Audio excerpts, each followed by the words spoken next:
listening to LSU Daily with Matt Musso, your home for all things LSU sports. Off and running here on another edition of LSU Daily. Welcome in and glad to have you with me. LSU dispatches Oklahoma back to Norman. 20-point victory, 37-17 to close the regular season, 8-4 in Brian Kelly's third year. But that hardly tells the story of how the Tigers played on Saturday night. As impressive of a win as you can have in a season that has fallen short of expectations, but really just in general. Say what you want about Oklahoma's offense, and yes, they've had their problems. And what they had done really well was run the football as of late. And LSU, for the most part, outside of a few big plays, held them down on the ground. But when you look at Oklahoma's defense, that is one of the best units statistically in college football. And they have pros on that side of the ball. And LSU was pretty dominant offensively. We mentioned the 37 points, but that's not all. 395 yards of offense. You saw the vertical threat return to the passing game. You had plenty of big runs, set up scoring opportunities, big plays. You saw your starting quarterback get injured, looked really bad, come back and put on one hell of a performance to help put his team on his back and carry them to victory, playing through pain. No, the season didn't go how anybody wanted it to go.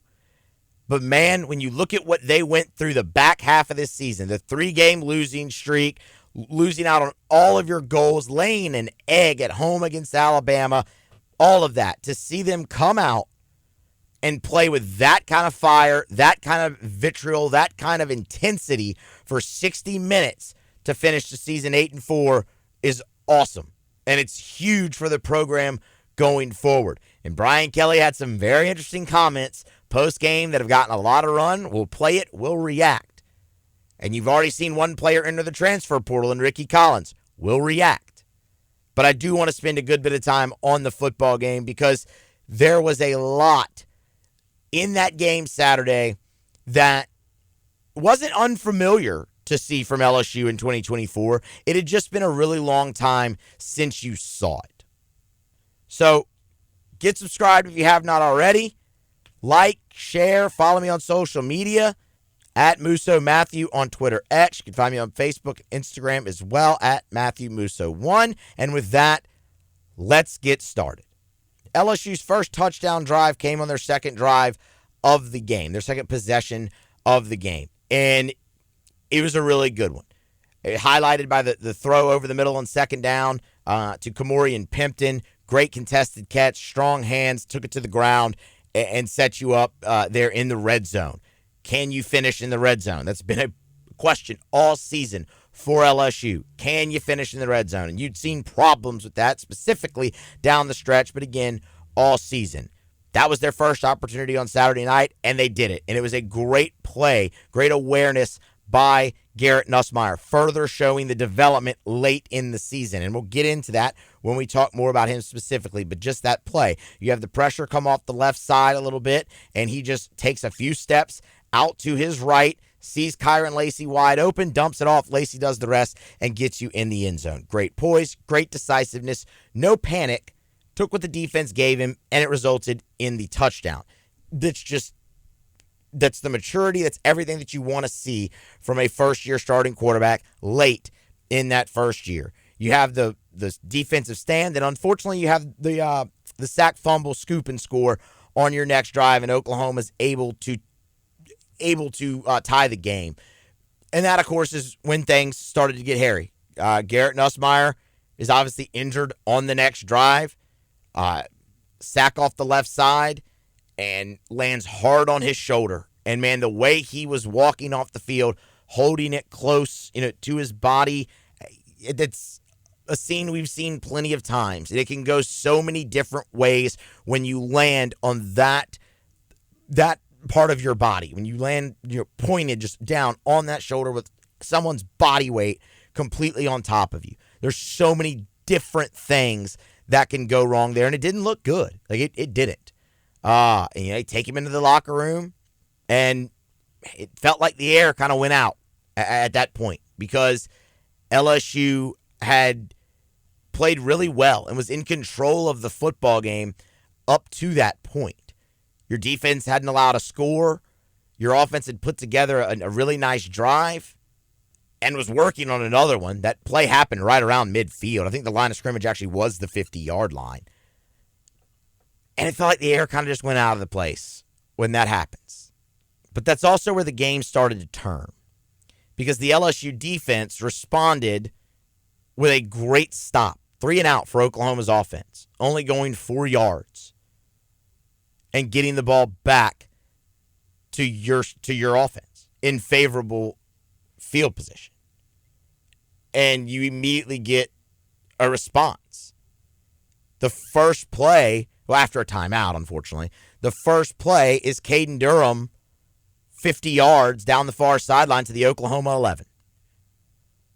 But that's also where you saw LSU's offense stall with A.J. Swan in the game. Everything was out of sorts when they got put in that position. Durham is stopped, incomplete pass, and then A.J. Swan goes to call a timeout on 3rd and 10 when LSU has no timeouts. That's a delay of game. That's also just a sign of you being completely out of sorts with your backup quarterback in there who is trying to make a play, but the awareness it wasn't there. It lacked in that moment. After another incomplete pass, you have to settle for the field goal. And at that point, you're wondering, okay, this could be rough going forward in this game without Garrett Nussmeier. Like, is there any way you can get him back? Do you try another quarterback? Like, your offense is just completely out of something's got to give. And it's made even worse by what happened next on Oklahoma's drive. They go right down the field, score a touchdown in 3 plays. That was when you had the big 50-yarder, a big 50-yarder for the score. Not for the score, but to set up the score, set up the field position. And then you had the long run by Jackson Arnold all the way down to the 2, and they'd punch it in. But then Aaron Anderson, when you needed it most, when you needed a spark, Aaron Anderson gave it to you. And, man, he's done that a lot this year in a lot of different areas of the football game. And he did it again on the ensuing kickoff. 100 yards to the house. It was blocked phenomenally by LSU special teams. And it got LSU right back in front. It was the perfect counterpunch. When you are struggling on offense, your starting quarterback is out. You need someone to step up and make a play. Aaron Anderson did that, and it totally changed the football game. Oklahoma would obviously tie it, but that'd be the last score they got. They would never lead again after Aaron Anderson's kick return. It put the life, it put the juice back in the building, back in the game. And then Garrett Nussmeier returning on the very next drive after another great return by Aaron Anderson, mind you. And you see that, all right, he's going to fight through this. And not only is he going to fight through this, he's going to excel fighting through it. And damn it, he looks pretty good out there. Garrett re-enters the game. You have 2 runs by Williams and then 4 straight passes from Garrett Nussmeier, including the big one, the 40-yarder over the top to Chris Hilton. Great jump ball throw. Hilton finally timed the jump correctly, and he comes down with both feet in the end zone for the score right before the half, and LSU goes in with the break. It's what the offense has been missing the entire year, and you saw it on display on back-to-back drives, mind you. And it's a shame you didn't have it all year, but you have it right now. And it definitely helped you win that football game on Saturday night. And we'll see who opts in and out for the bowl game, but it can definitely help you there too. That was huge to have that dimension added into the offense on Saturday night, because it also freed up some other things. And again, like I said, on LSU's first drive of the second half, you saw another one. Deep over the middle this time, diving catch by Chris Hilton, 45 yards, touchdown. LSU was off to the races. The defense was phenomenal in the second half, pitching the shutout. The defensive line really got their pressure ramped up in the second half as well and was able to really harass Jackson Arnold and get him to the ground plenty. 4 sacks total on the night, 3 of them late in that second half. So I said at the start, it was a sight that wasn't unfamiliar, just one that you haven't seen in a while. And here's what I mean by that. We've seen LSU's offense be plenty potent this season. Plenty. Second half against South Carolina. Really, that whole game against South Carolina. You scored 36 points. Second half against Ole Miss, the whole game against Arkansas. We've seen that. But that was LSU's first time going over 30 points since that Arkansas game. And then the other part that was very familiar, the sheer dominance from LSU's defense in the second half. Like, that is something we became accustomed to early in the year. Whether it was the shutout they pitched against UCLA in the second half, whether it was not allowing a second half touchdown to Ole Miss or Arkansas, second half dominance defensively is something we became accustomed to for LSU, and it returned on Saturday night against Oklahoma. And it was awesome to see. Some individuals. Let's start with Garrett Nussmeier. Because, y'all, the friggin' grit that young man showed on Saturday night is incredible. Again, you're going for an 8-4 season. Your goals aren't there. That young man's got a future. Plenty of things to look forward to. But he wanted to be back out there. He wanted to go win the game. And he did. And he played. It didn't change the way he played. That really shows you the character. That shows you the type of player, the type of the type of teammate he is. It didn't change the way he played. He wasn't tentative. He gets right back on the field and says, I'm throwing the ball. Like, we're throwing the ball. You saw him scramble and dive and land on the shoulder and pop right back up. Performance for the ages. We talked about going into this game, Nussmeier at the end of his first year starting, and comparing it to Joe Burrow and Jaden Daniels and even Zach Mettenberger. And you saw all of those guys really start to figure it out. The game slowed down. Everything started to come together for them at the very end, the tail end of that first year starting. And man, the game Nussmeier turned in against Vanderbilt, could that have been the start for him? You damn right it was. Because of what he did against Oklahoma. Not just the numbers he put up, but how he did it, the circumstances he did it under. That was leadership. That was excellence.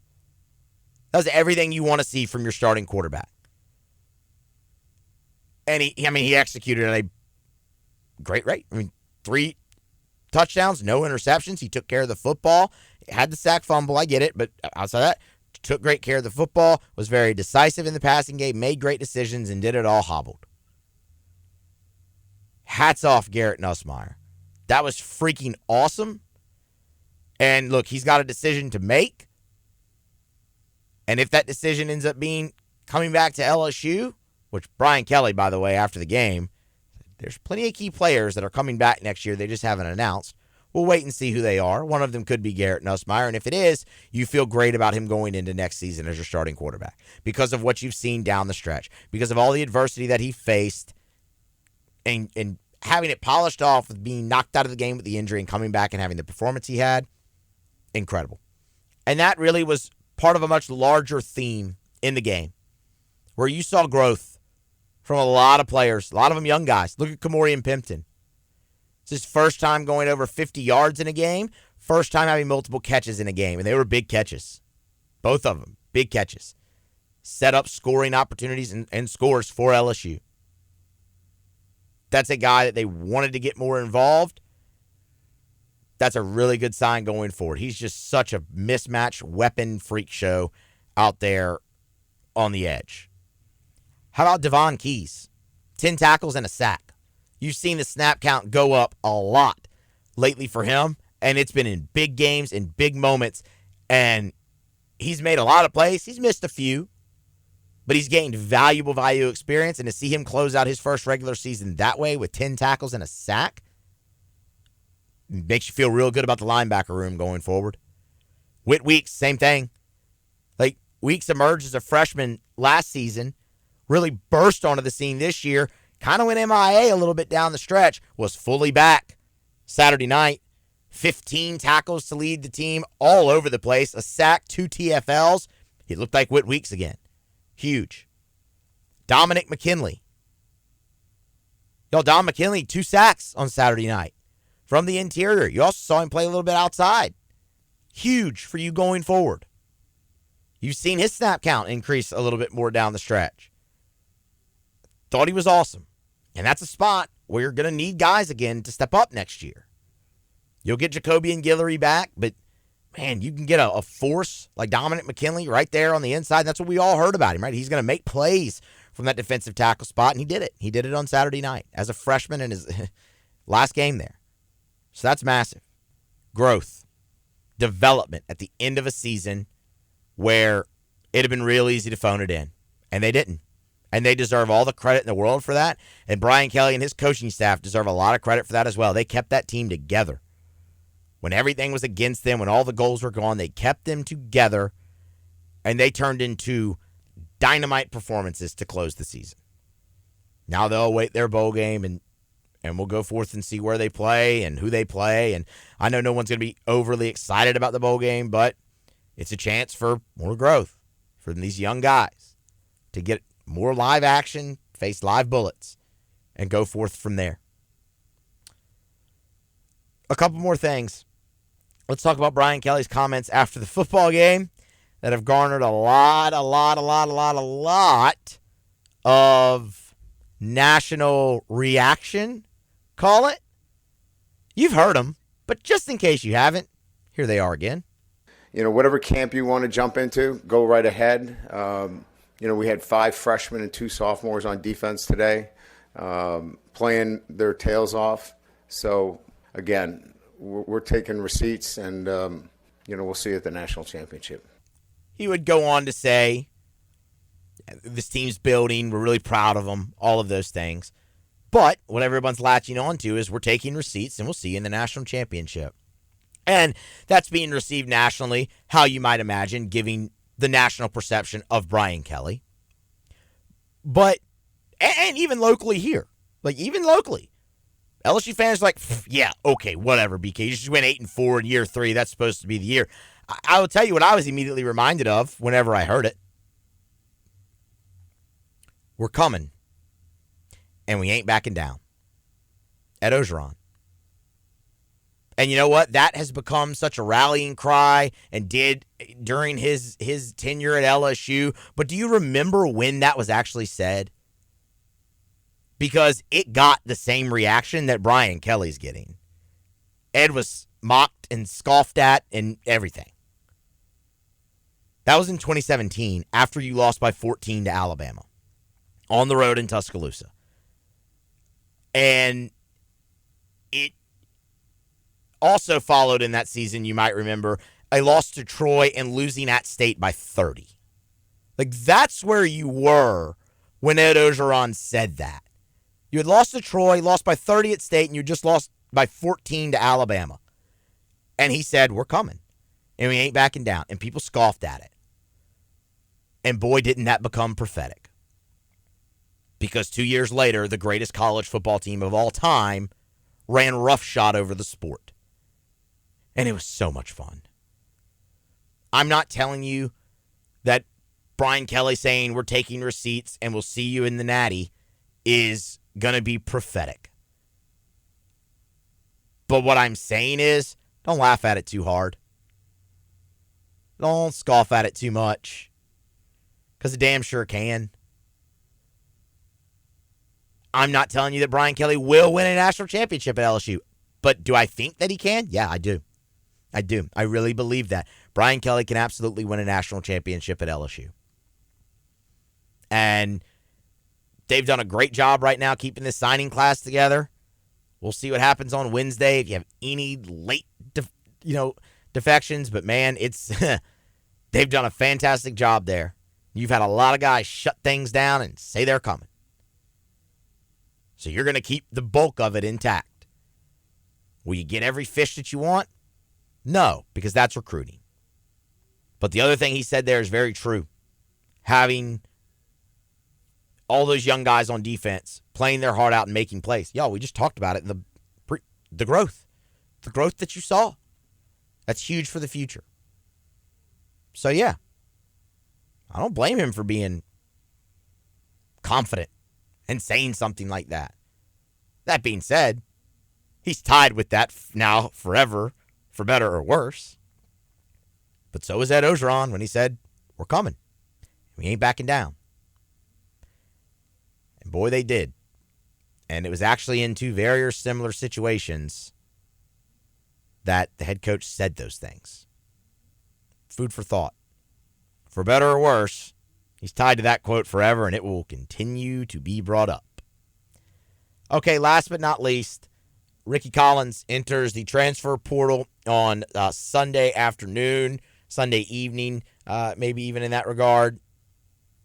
Many know Rickie Collins' story, obviously, by now. Went to Woodlawn, four-star guy out of Woodlawn, was originally committed to Purdue, did end up flipping his commitment to LSU, sat behind Nuss and Daniels last year, redshirted as a true freshman, saw him in a couple of games this season for LSU, played in 3, as a matter of fact, Nichols, South Alabama, and Arkansas.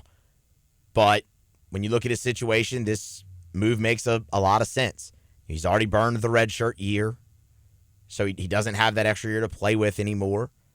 And he's seen he's seen the field in just 4 games throughout his entire college career.